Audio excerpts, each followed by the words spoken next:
أعوذ بالله من الشيطان الرجيم بسم الله الرحمن الرحيم وبه نستعين وهو خير ناصر ومعين وصلى الله على سيدنا محمد وآله الطاهرين واللعن الدائم على أعدائهم أجمعين أما بعد. صفحہ نمبر 48 عنوان بحث ہے بخش سوم صفحہ 48 عنوان بحث 27 قرآن بنیاد ہے مادی و معنوی انسانیت. اس بحث میں بیان کر رہے ہیں کہ انسان کی زندگی کے لیے جتنی بھی مادی اور معنوی ضروریات ہیں اس کے اصول قرآن کریم میں بیان کیے گئے ہیں. مثال کے طور پر آپ دیکھیے حکومت چلانے کے اصول، مسائل سیاسی کے اصول، دوسرے معاشروں کے ساتھ ارتباطات کے اصول اور ایک دوسرے کے ساتھ مل جل کر زندگی گزارنا، یعنی اصول ہمزیستی جس کو انہوں نے کہا ہے، مل جل کر زندگی گزارنے کے اصول، جنگ اور صلح، مسائل قضائی اور اقتصادی اور اس طرح دوسرے امور، یہ تمام کے تمام کے اصول اور قواعد کلی قرآن کریم میں بیان کیے گئے ہیں. ان قواعد پر عمل کرنے سے، ان قواعد کو استعمال کرنے سے ہم اپنی زندگی کو روشن کر سکتے ہیں، ہم اپنی زندگی کی فضا کو واضح کر سکتے ہیں. یعنی در حقیقت ان کلیات پر اگر انسان عمل کرنا چاہے اور ان کلیات کو اپنے اصول اور جو قواعد کلیہ استعمال ہوئے ہیں زندگی مادی اور معنوی انسان کے لیے، تو انسان کی زندگی کی فضا روشن، واضح، صاف اور شفاف ہو سکتی ہے. اور اسی طرح نیچے بھی اسی حقیقت کو بیان کیا گیا ہے وَنَزَّلْنَا عَلَيْكَ الْكِتَابَ تِبْيَانًا لِكُلِّ شَيْءٍ وَهُدًى وَرَحْمَةً وَبُشْرَى لِلْمُسْلِمِينَ. بے تحقیق ہم نے آپ پر کتاب کو نازل کیا کہ جو کتاب کیا ہے؟ تبیان ہے ہر شے کے لیے، یعنی ہر چیز کو کھول کھول کر واضح اور آشکار عیاں بیان کر رہا ہے. یہ کتاب ہدایت ہے، یعنی ہدایت کرنے والی کتاب ہے، رحمت ہے اور بشارت ہے مسلمانوں کے لیے.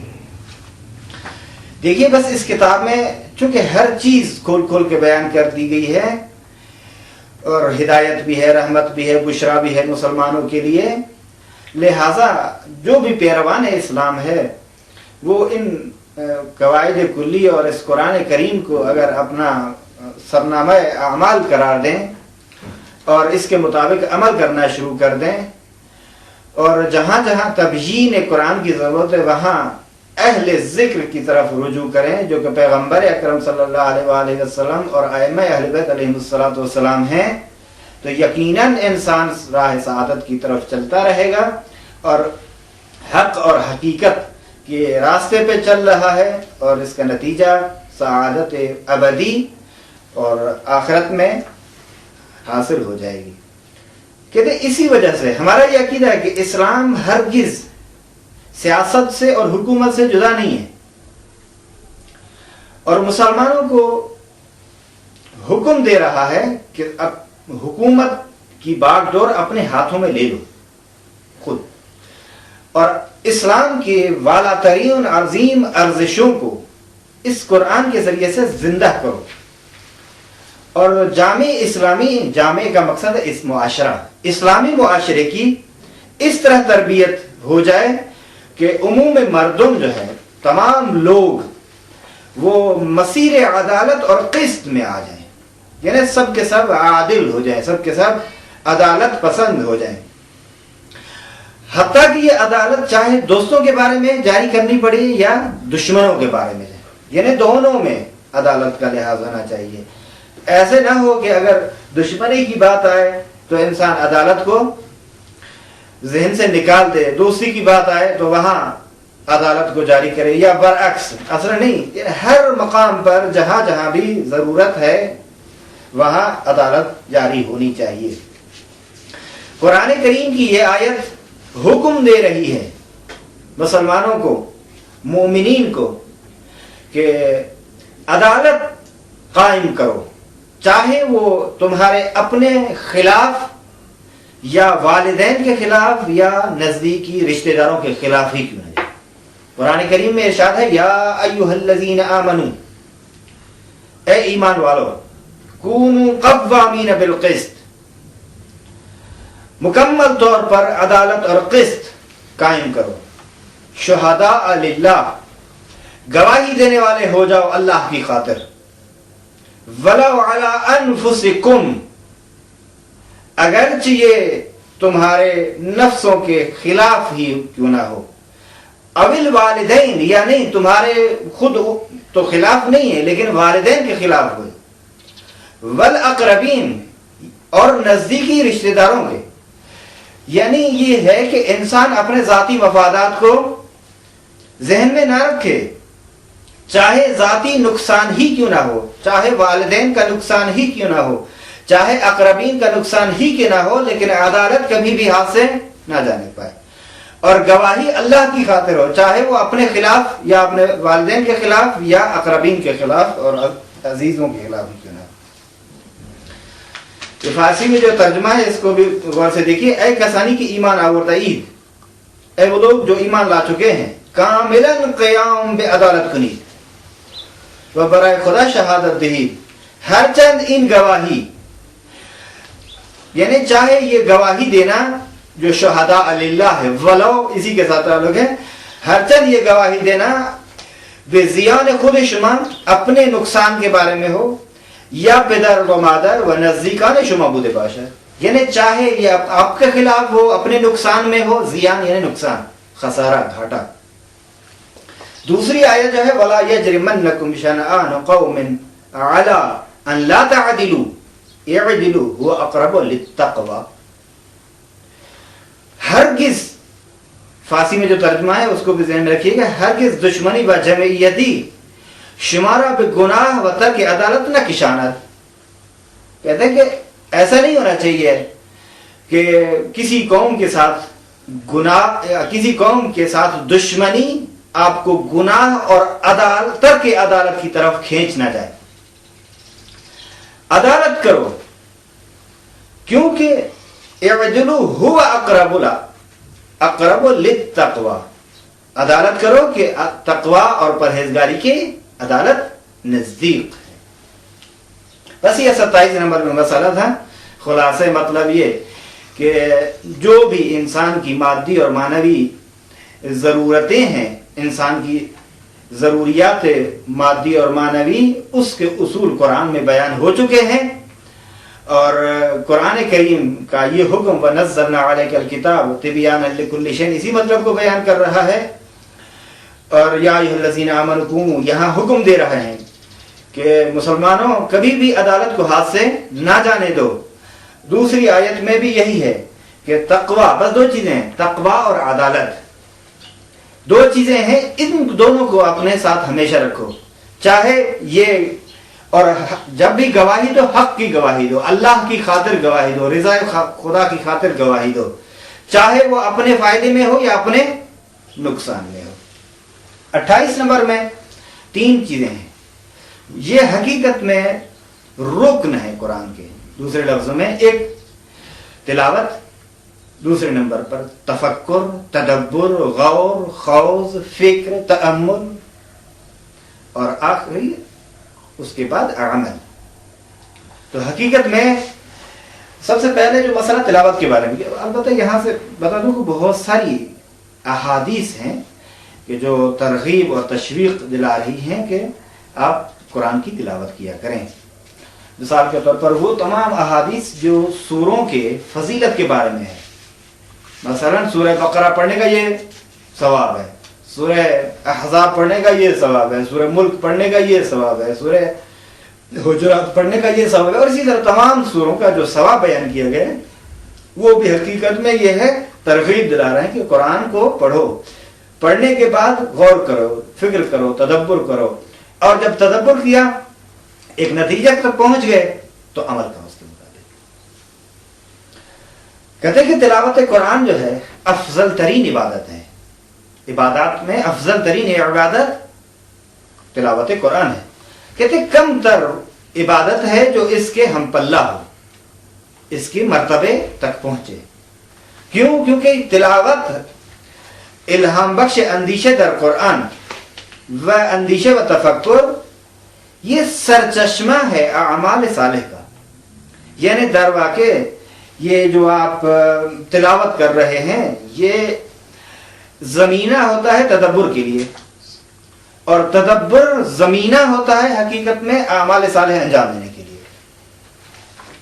چرا کہ ان تلاوت الہام بخش اندیشے در قرآن و اندیشے و تفکر سرچشمے اعمال صالح است. قرآن پیغمبر کی طرف خطاب کر کے کہہ رہا ہے قم اللیل الا قلیلا نصفہ او انقص منہ قلیلا او زد علیہ ورتل القرآن ترتیلا. دیکھیں خطاب کیا ہے؟ اے رسول رات کے وقت اٹھیے، یعنی شب بیداری کیجیے. دوسرے لفظوں میں الا قلیلا، مکمل رات نہیں، کچھ حصہ، نصف ہو یا آدھا حصہ رات کا، او انقص منہ یا اس سے بھی کم کر دیں، او زد علیہ. اب زد علیہ میں دو احتمال ہو سکتے ہیں، یا ممکن ہے وہ جتنا کم کیا اس سے اور زیادہ کم کر دو، یا یہ کہ نہیں اس جتنا کم کیا ہے اس پر تھوڑا سا اور اضافہ کر دو. اور ورتل القرآن ترتیلا، قرآن کو ترتیل کے ساتھ پڑھو، دقت کے ساتھ، غور کے ساتھ، اور آہستہ آہستہ تفکر اور تدبر کے ساتھ پڑھو. جلدی سے نہ پڑھو جس طرح پڑھتے ہیں کہ کوئی لفظ بھی سمجھ نہیں آتا. مسلمانوں کو خطاب ہو رہا ہے قرآن کے بارے میں. خود قرآن کہہ رہا ہے کہ فَقْرَؤْا مَا تَيَسَّرَ مِنَ الْقُرْآنِ، پڑھو جتنا کچھ قرآن میں سے میسر ہے تمہارے لیے. یعنی جس حد تک اگر فرض کریں ایک شخص توان رکھتا ہے اور وقت ہے اور سب چیزیں مہیا ہیں، دل آمادہ ہے، ایک جز ہر روز پڑھنا چاہتا ہے تو پڑھنا چاہیے اسے. اگر فرض کریں وہ دل آمادہ نہیں ہے، تفکر اور تدبر نہیں ہو رہا اور وقت نہیں ہے اس کے پاس، تو کم از کم ایک سورہ پڑھے. وہ بھی نہیں پڑھ سکتا تو کچھ آیات کی تلاوت کرنی چاہیے اسے. اور یہ بتا دوں کہ پورا قرآن پڑھ دینا اور بات ہے، اور ایک قرآن کی سورت کو تدبر اور تفکر کے ساتھ پڑھنا اور بات ہے. لہذا ایک ہی سورہ پڑھو، مختصر سورہ، بسم اللہ الرحمن الرحیم، قل هو اللہ احد اللہ الصمد لم یلد ولم یولد ولم یکن له کفوا احد. یہی پڑھو، تفکر کرو، غور کرو، خوض کرو، تدبر کرو. یہ تدبر کے ساتھ ایک سورہ بہتر ہے اس سے کہ آپ پورا جز پڑھ دیں یا پورا قرآن. اور اسی طرح قرآن کی بہت ساری آیات اور سورہ ہیں، آپ دیکھیں. کہتے دیکھیے ہم نے کیا کہا، قرآن وسیلہ ہو تفکر اور تدبر کے لیے، معنی میں، محتوا میں، یعنی مضمون آیات میں. محتوا یعنی وہی مضامین آیات میں، معنی آیت میں کیا کرنا چاہیے؟ تلاوت کو وسیلہ قرار دینا چاہیے تفکر اور تدبر کے لیے. تفکر اور اندیشہ بھی حقیقت میں مقدمہ ہے. کس چیز کے لیے مقدمہ ہے؟ یہ مقدمہ ہے قرآن پر عمل کرنے کے لیے. بس گویا کہ یوں سلسلہ ہے. خود تلاوت قرآن کریم مقدمہ ہے، تدبر اور تفکر در قرآن میں، معانی قرآن میں، مضامین قرآن میں تفکر اور تدبر کے لیے مقدمہ کیا ہے؟ تلاوت قرآن کریم. اور خود یہ تفکر اور تدبر بذات نہیں ہے بلکہ بالغیر ہے، بالعرض ہے. وہ کیوں؟ کیونکہ ہم نے عمل کرنا ہے. بس تلاوت مقدمہ برائے تفکر اور تدبر در معانی اور مفاہیم قرآن، اور خود تفکر اور تدبر در معانی اور قرآن مقدمہ ہے قرآن کے مطالب پر عمل کرنے کے لیے. خود قرآن کریم میں یوں افلا یتدبرون القرآن، کیوں وہ لوگ تدبر نہیں کرتے قرآن میں؟ ام علی قلوب اقفالها، اقفال قفل کی جمع ہے، کیا ان کے دلوں پر تالے لگائے گئے ہیں؟ وَلَقَدْ يَسَّرْنَا الْقُرْآنَ لِلذِّكْرِ فَهَلْ مِن مُدَّكِّرٍ، ہم نے قرآن کو تذکر کے لیے آسان بنا دیا ہے. جو بھی تذکر ہے ہم نے اس کے لیے آسان بنا دیا ہے. آیا کوئی شخص ہے جو نصیحت کو قبول کرے، جو یادآور ہو جائے، جو متذکر ہو جائے، اس تذکر کو قبول کر لے اور اس پر عمل کرنے لگے؟ یہ سورہ قمر کی آیت 17 ہے. ایک اور آیت، ھذا کتاب انزلناہ مبارک فاتبعوہ. یعنی یہاں اس آیت میں حکم دیا گیا کہ قرآن کی اتباع کرو. اور یہاں سے مجھے وہ پیغمبر اکرم حضرت محمد مصطفیٰ صلی اللہ علیہ وآلہ وسلم کی حدیث یاد آ رہی ہے، جو کہ انسان کی سعادت کی ضامن ہے. وہ حدیث، اگر اس حدیث پر عمل کیا جائے یقیناً انسان سعادت مند ہے. وہ حدیث کیا ہے؟ جس کو حدیث ثقلین کے نام سے یاد کیا جاتا ہے، جو متواتر حدیث ہے طرفین کی نظر میں، نہ فقط شیعہ نظر میں بلکہ اہل سنت کے بہت سارے بزرگان کی نظر میں بھی وہ متواتر حدیث ہے. صحیح مسلم سے لے کر چھوٹی کتابوں تک اس حدیث کو لکھا گیا ہے. لہذا وہ حدیث کے الفاظ اگرچہ بعض جگہوں پر انی تارک فیکم الثقلین ہے یا ثقلین، بعض جگہوں پر قد ترکت فیکم الثقلین، بعض جگہوں پر قد ترکت فیکم الخلیفتین، اور اسی طرح الفاظ میں، لیکن معانی سب کا ایک ہی ہے. سب ایک ہی مفہوم کو بیان کر رہے ہیں کہ دو چیزیں ہیں میں تمہارے درمیان میں چھوڑ کے جا رہا ہوں. ایک اللہ کی کتاب ہے جس کے لیے ابھی ہے کہ فاتبعوہ، اس کی پیروی کرو. پیغمبر یہی کر رہے ہیں کہ پیروی کرو اس کی. اور دوسری میری اطرت اور اہل بیت ہے. جب تک تم ان دونوں کے ساتھ متمسک ہو جاؤ گے اور ان دونوں پر عمل کرتے رہو گے، ان کے فرامین پر، ان کی تعلیمات پر، تو کبھی بھی گمراہ نہیں ہوں گے. اور یہ ایک دوسرے کے ساتھ جدا نہیں ہوئے ہیں.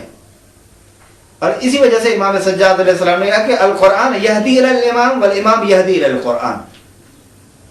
قرآن امام کی طرف ہدایت کرتا ہے اور امام قرآن کی طرف ہدایت کرتا ہے. اور اصول کافی میں ایک باب ہے کہ قرآن قیم کے سوائے حجت نہیں ہے. اب وہ قیم کیا ہے؟ قیم وہی معصوم ہے جو ناطق قرآن ہے، جو قرآن کی حقیقی مفسر، جو مراد خدا کو بیان کرے وہی ہے. بس یہ بھی بتا دوں کہ اس حدیث میں ایک نقطہ اور ہے، کبھی بھی ایک دوسرے سے جدا نہیں ہوں گے.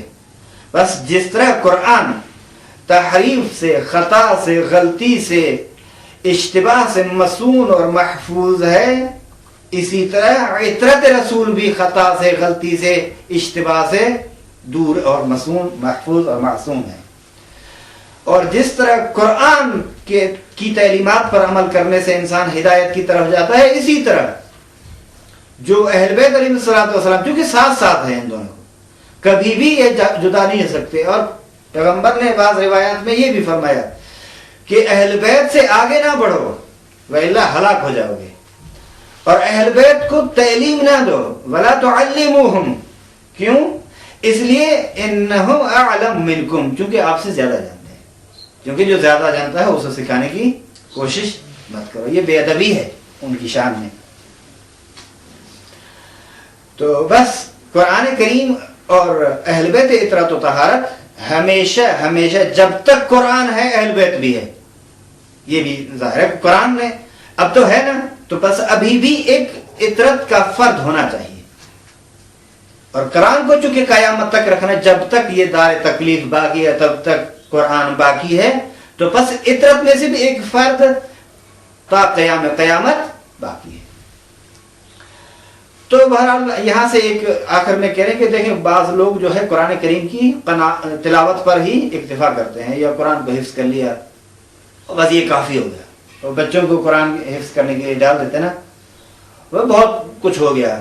بچے کو قرآن پڑھنا آ جاتا ہے، بچے کو حفظ ہے قرآن، پورے 30 سپارے حفظ ہیں. یہ کافی نہیں ہے. قرآن کی تلاوت اور حفظ قرآن پر اکتفا کرنا اور تدبر، تفکر اور قرآن پر عمل نہ کرنا حقیقت میں یہ ہے کہ ان 3 ارکان میں سے 2 کو گرا دینا ہے اور ایک رکن کو اپنے لیے ایک مشعل راہ قرار دیا ہوا ہے، جو کہ صحیح نہیں ہے۔ بس نقصان میں ہیں وہ لوگ جو فقط اور فقط قرآن کی حفظ اور قرآن کی تلاوت پر اکتفا کرتے ہیں اور اس کے بارے میں تفکر اور تدبر بھی نہیں کرتے اور اس پر عمل بھی نہیں کرتے۔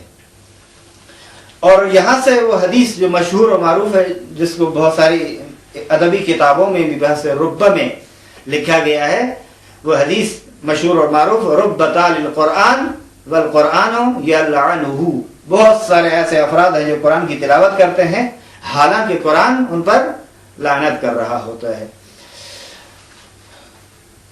صفحہ نمبر 50 پر بحث نمبر 29، بحثائے انحرافی۔ دیکھیں، یہ کہہ رہے ہیں کہ ہمارا یہ عقیدہ ہے کہ ہمیشہ بہت سارے ایسے ہاتھ، یہاں طاقتیں اور قدرتیں مراد ہیں، بہت ساری ایسی طاقتیں اور قدرتیں تھیں اور ابھی بھی ہیں جو مسلمانوں کو قرآن کی آیات میں تدبر کرنے اور ان کے مطابق عمل کرنے سے روک رہی تھیں اور ابھی بھی روک رہی ہیں۔ مثال کے طور پر آپ دیکھیں کہ بنی عباس اور بنی امیہ کے دور میں جو حکمران تھے، جو حکام جمع